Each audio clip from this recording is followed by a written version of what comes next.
अस्सलाम वालेकुम मेरे अज़ीज़ तलबा व तलबात, मैं आपकी जमात पंजुम की मालिमा सहर एक और लेक्चर के साथ हाज़िर हूँ। मेरी आपसे गुजारिश है कि हमारा SSCA का यूट्यूब चैनल सब्सक्राइब करें, वीडियोस को लाइक करें और बेल आइकन के बटन को प्रेस करें। इसी के साथ अपने लेक्चर का आगाज़ करते हैं। इस लेक्चर में बेटा आज हमारा कवायद का उन्वान है दरख्वास्त नवीसी, और हम दरख्वास्त नवीसी के बारे में पढ़ेंगे और दरख्वास्त की तारीफ़ को समझेंगे कि दरख्वास्त किसे कहते हैं। यहाँ देखिए बेटा, मैंने आपको तारीफ़ लिख के दिखाई है। दरख्वास्त किसे कहते हैं? किसी से गुजारिश या इल्तिजा करने को दरख्वास्त कहते हैं। दरख्वास्त बेटा किसी भी इदारे के सरबराह से किसी काम की इजाज़त लेने के लिए लिखी जाती है। इस दरख्वास्त में किसी काम की इजाज़त तलब की जाती है या कोई मसला बयान किया जाता है और मुनासिब अल्फाज में शुक्रिया भी अदा किया जाता है। दरख्वास्त लिखने के बेटा चंद उसूल हैं, आइए उन उसूलों को भी समझ लेते हैं। दरख्वास्त नवीसी के उसूल। नंबर 1, दाएं तरफ पहली सतर में अफसर का ओहदा लिखें, यानी बेटा जो भी आपके प्रिंसिपल वगैरह हैं आप उनका नाम प्रिंसिपल लिखेंगे। ओहदे से पहले आपको बाखिदमत जनाब ज़रूर लिखना है, यानी कि आप किस तरह से लिखेंगे? पहली सतर बाखिदमत जनाब प्रिंसिपल साहिबा या फिर प्रिंसिपल साहब, ठीक है। नंबर 2 में देखें आपको क्या लिखना है। दूसरी सतर में आप पता लिखते हैं, यानी इदारे का नाम लिखते हैं। नंबर 3 तीसरी सतर में बेटा जनाब आली या फिर जनाब आलिया लिखते हैं। नंबर 4 चौथी सतर में नफ्से मजमून लिखते हैं, और नफ्से मजमून में बेटा आप अपनी गुजारिश या मसला बयान करते हैं।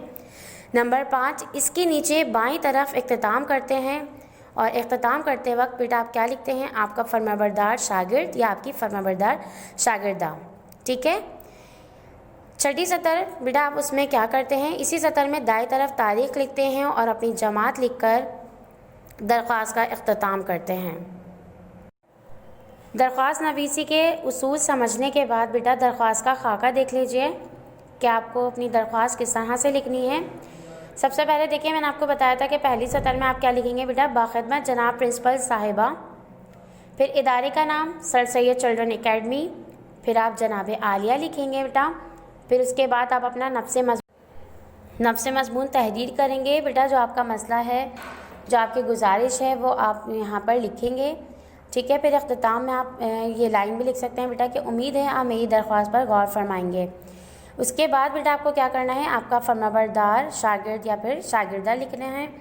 अली बी जिम की जगह अपना नाम लिखेंगे। उसके बाद बेटा आप अपनी जमात लिखेंगे, और जिस लाइन में जिस सतर में बेटा आप आपका फरमाबरदार शागिर्द या फिर शागिर्दा लिख रहे हैं उसी लाइन में बेटा आप दाएं तरफ क्या लिखेंगे बेटा? तारीख़ लिखेंगे, जिस तारीख़ पर आप वो दरख्वास्त लिख रहे हैं। तो बेटा ये हमारे दरख्वास्त का खाका था। इसी के साथ बेटा अपने कॉपी के काम की तरफ आ जाइए। कॉपी में काम बेटा आपको किस तरह से करना है? सबसे पहले वो देख लीजिए कि आपको तारीख़ लिखनी है जिस तारीख़ पे आप ये काम कर रहे हैं, जमात का काम, ठीक है, और साथ साथ फहरिस्त मुकम्मल कीजिएगा। दरख्वास्त नवीसी की हेडिंग डाल के सबसे पहले बेटा आप ये सवाल लिखेंगे, दरख्वास्त किसे कहते हैं। फिर इसका जवाब लिखेंगे, किसी से गुजारिश या इल्तिजा करने को दरख्वास्त कहते हैं। फिर बेटा आपको क्या करना है? दरख्वास्त नवीसी के उसूल लिखने हैं, जिस तरह मैंने आपको यहाँ लिख कर दिखाए हैं इसी तरह बिल्कुल आपको ये तमाम उसूल अपनी कॉपी में लिखने हैं। उसूल लिखने के बाद बेटा आपको करना क्या है? दरख्वास्त का खाका बनाना है, जो मैंने आपको यहाँ बनाकर दिखाया है। बिल्कुल इसी तरह आपको ये खाका बनाना है अपनी कॉपी में। खाका बनाने के बाद बेटा आपको काम क्या करना है? आपको एक दरख्वास्त लिखनी है अपनी कॉपी में। दरख्वास्त के लिए बेटा सवाल देख लीजिए आपका क्या है। स्कूल के प्रिंसिपल को कोरोना वायरस के बाइस हालात के पेश नज़र फ़ीस जमा न होने की सूरत में फ़ीस माफ़ी की दरख्वास्त तहरीर करें। बेटा आपको कौन सी दरख्वास्त लिखनी है कि स्कूल के प्रिंसिपल को आपको कोरोना वायरस के बाइस हालात के पेश नज़र फ़ीस जमा न होने की सूरत में फ़ीस माफ़ी की दरख्वास्त लिखनी है। दरख्वास्त लिखने का तरीका बेटा मैं आपको खाके की सूरत में दिखा चुकी हूँ कि आपको अपनी दरख्वास्त किस तरह कॉपी में तहरीर करनी है।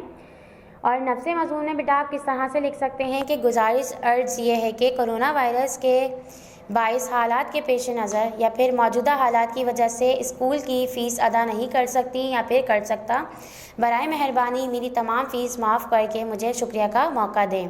आइन नवाजिश होगी, फिर उसके बाद बेटा आप लिखेंगे फ़क्त आपका फर्माबरदार शागिर्द या फिर शागिर्दा अलिफ बे जिम जो भी आपका नाम है बेटा आप वो तहरीर करेंगे, साथ साथ अपनी जमात और तारीख भी लिखेंगे। दरख्वास्त का काम मुकम्मल करने के बाद बेटा आपको करना क्या है, आपको घर का काम दिया जा रहा है। घर के काम में बेटा आपको क्या करना है, 21 से 50 तक अददी और लफ्ज़ी गिनती आपको अपनी कॉपी में लिखनी है। बेटा 21 से 50 तक अददी और लफ्ज़ी गिनती आपको अपनी कॉपी में लिखनी है। उम्मीद करती हूँ कि आपको दरख्वास्त नवीसी और इसके तमाम उसूल समझ आ गए होंगे। इसी के साथ हमारे लेक्चर का अख्ताम होता है। मुझे इजाज़त दीजिए। अल्लाह हाफ़िज़।